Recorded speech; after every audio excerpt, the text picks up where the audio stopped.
Beth, como é que você conheceu essa fera, né, que aos 24 anos se encontra com Deus dentro do presídio?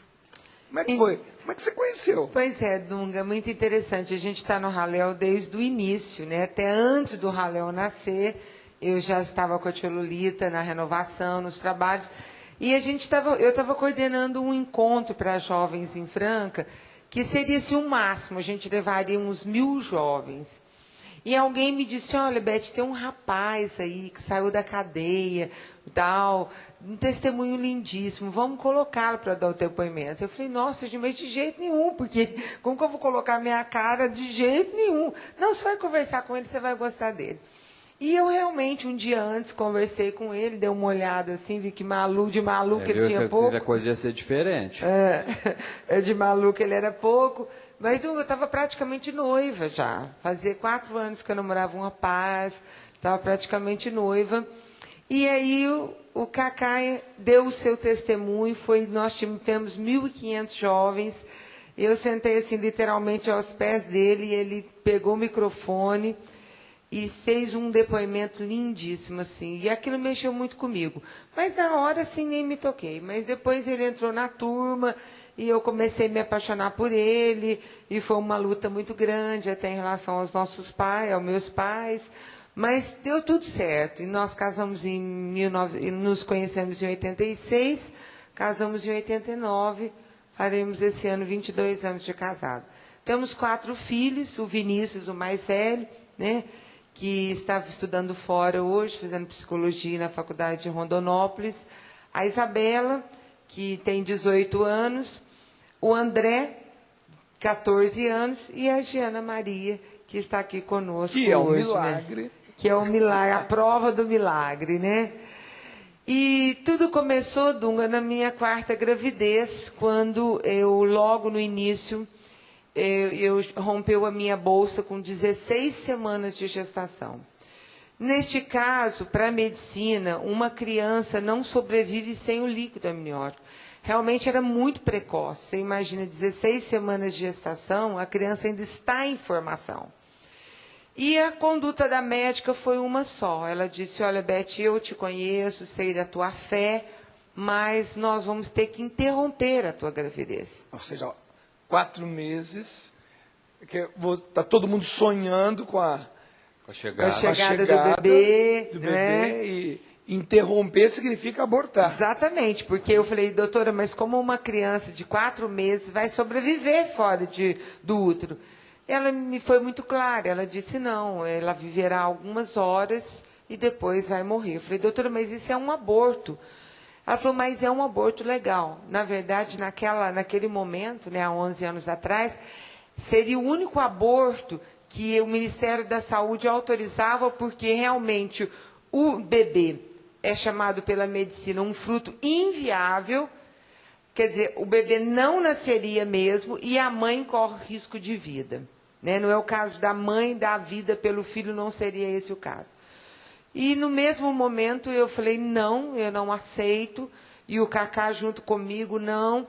E nós entramos ali numa luta muito grande, Dunga, muito grande, porque o Cacá dá esse grande testemunho da sua cura, né? da sua sobriedade, hoje esse não a morte pela droga, e Deus nos presenteou em passar por essa experiência em defesa da vida, né? É muito legal a camiseta hoje lançada aqui nesse programa, muito providencial, porque é isso que a gente lutava muito.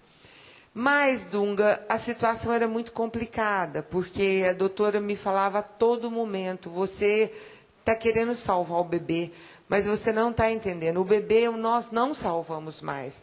Eu perdia o líquido constantemente, quer dizer, fazia ultrassom, não há presença do líquido amniótico, esse bebê vai morrer, esse bebê vai morrer. A única coisa que os médicos falavam é que eles não podiam deixar o bebê morrer dentro de mim. Que ele ia morrer, isso eles não tinham dúvida. Era questão de dias, de hora, o bebê iria morrer. Mas enquanto o bebê não morria, eu corria o risco de ter uma infecção. Quer dizer, o bebê teria primeiro a infecção, que cairia então na minha corrente sanguínea e eu poderia ter uma sepsia assim violenta em poucas horas. E chegou um momento de muita angústia. Ela disse para mim assim: olha, Beth, eu vou te dar 15 minutos para você resolver o caso. Já estava muito sobrecarregada, o próprio hospital já estava exigindo daquela médica uma postura. E naquele momento eu estava muito sofrida, os nossos 3 filhos em casa, né, o Cacá muito forte comigo, sempre ali, me apoiando. E eu falei: Cacá, busque um padre. Eu queria conversar com o padre, eu estava muito angustiada. E ele então saiu para telefonar para um padre amigo nosso, e naquele momento eu ainda disse para o Cacá, falei: Cacá, você disse para a médica ir embora, porque em 15 minutos o padre não chega. Então, enquanto o padre não abrir a porta desse quarto, eu não vou mais falar com a doutora. Mas, Dunga, eu acabei de falar essa frase, abriu a porta do quarto. Isso fazia uns 3 minutos que ele tinha telefonado e até voltado. Que eu falei para ele: manda a médica ir embora que não vai dar tempo.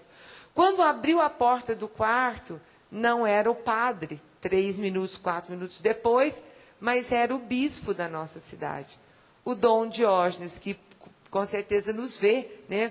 Uma pessoa maravilhosa. Fantástica, amicíssimo da Canção Nova. Muito, muito querido. Aliás, eu quero dizer, só antes da Beth continuar, que a Beth e o Cacá sempre foram um casal hiperativo dentro da igreja.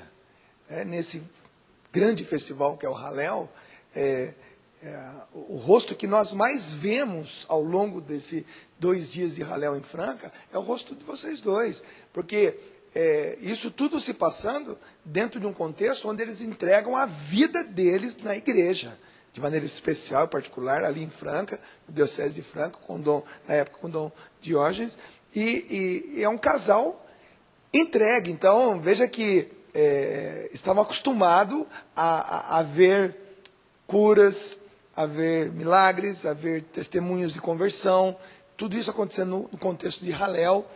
E essa era a vez, era o momento de vocês experimentarem agora.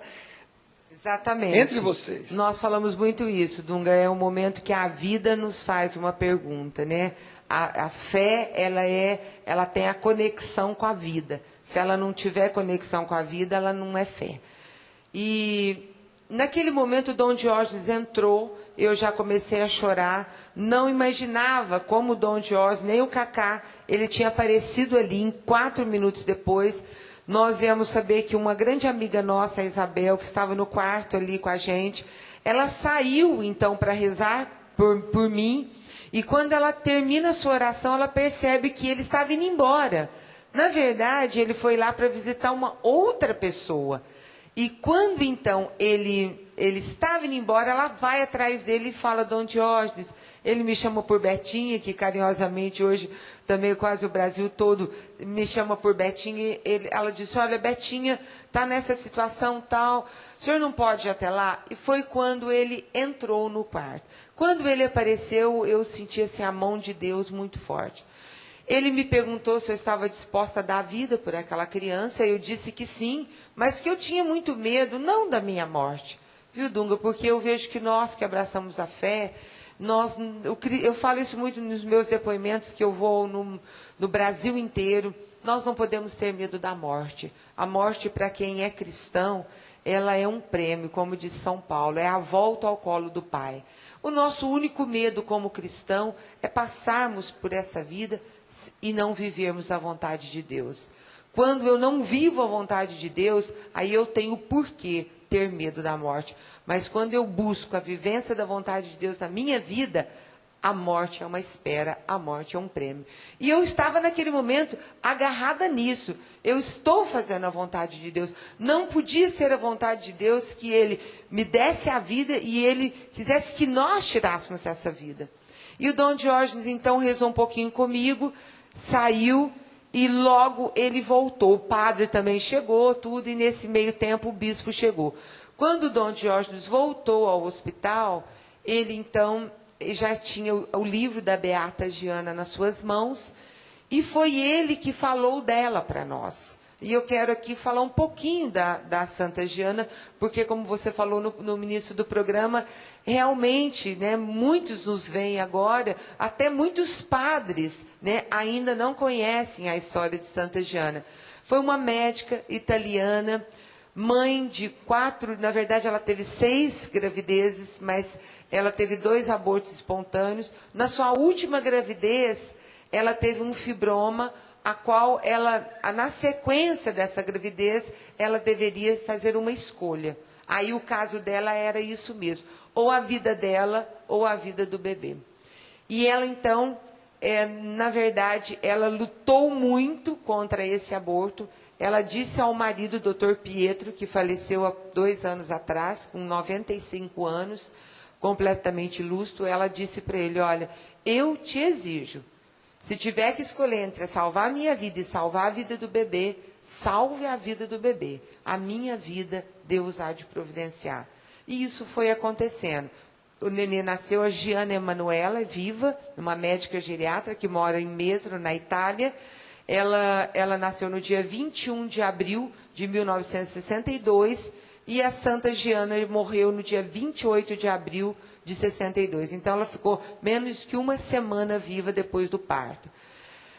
E havia acontecido em 1974 no Brasil um milagre. Uma senhora protestante lá de Grajaú, Dona Lúcia, ela havia entrado no hospital já com seu feto morto. Não percebendo, então, essa gravidade, ela já estava assim, muito comprometida, com muitas fissuras, uma infecção muito forte. Os médicos ali perceberam que aquela mulher não iria sobreviver. Santa Giana teve um irmão que veio ao Brasil, Frei Alberto Beretta, que até já entrou para o processo de canonização também, médico também, fundou um hospital e nesse hospital entra essa mulher, Lúcia. Frei Alberto já tinha voltado para a Itália, mas as irmãs de caridade ali daquele hospital falaram assim, gente, vamos rezar por aquela irmã do Frei Alberto que deu a vida pela sua filha, a Giana. E eles rezaram, então, por intercessão da Giana, então, que era apenas serva de Deus, e aquela mulher, ao invés de amanhecer morta, como o médico acreditava, ela amanheceu completamente curada.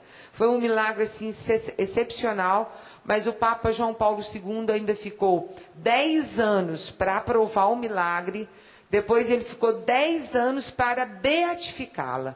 Ele esperou, porque foi no ano de 1994, no ano internacional da família, que ele beatificou Giana Beretta Molla, já colocando como patrona da família em defesa da vida. E todo beato, né, Dunga, espera o milagre da canonização. Então, foi exatamente nesse contexto que o Dom Jorge, então, chega até a mim, pela segunda vez, e ele me disse, olha, Betinha, eu estive na minha casa, antes passei na livraria, comprei esse livro da Beata Giana, passei na minha casa, eu me ajoelhei diante do Santíssimo que eu tenho lá, e diante do Santíssimo eu disse à Beata Giana, você já teve um milagre para ser uma beata. Está lhe faltando um milagre para se tornar uma santa.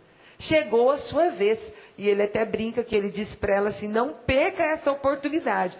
Porque um casal cristão, dentro de um contexto de aborto, que assim, na verdade a história tinha tudo a ver com esse resgate da vida, em defesa da vida, família, que o Papa João Paulo II, quer dizer, a providência de Deus do caso, da história. Poderia ser um milagre de câncer, de qualquer outra coisa. E a intimidade do bispo conversando com a beata. Com certeza. Esses dias eu entrevistei ele lá no nosso programa, lá em Franca. Ele disse para mim assim, olha, Betinha, eu já escolhi como minha noiva lá no céu a Santa Giana, né?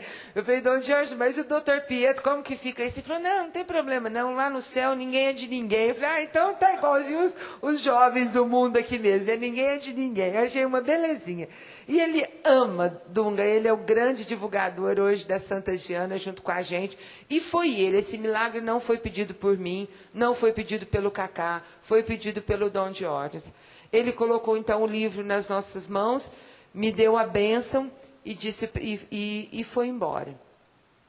E naquele momento, então, eu e o Cacá tomamos posse desse milagre. Eu penso que isso fez toda a diferença, porque nós sabemos que o poder de Deus, ele é o mesmo. Às vezes a gente não para pensar nisso, Dunga. A gente pensa que o teu Deus, Dunga, é mais poderoso do que o Deus de uma outra pessoa que talvez não tivesse outras oportunidades, os dons, ou até mesmo a divulgação da sua missão. Isso é uma coisa muito errada da gente pensar. O poder de Deus é o mesmo.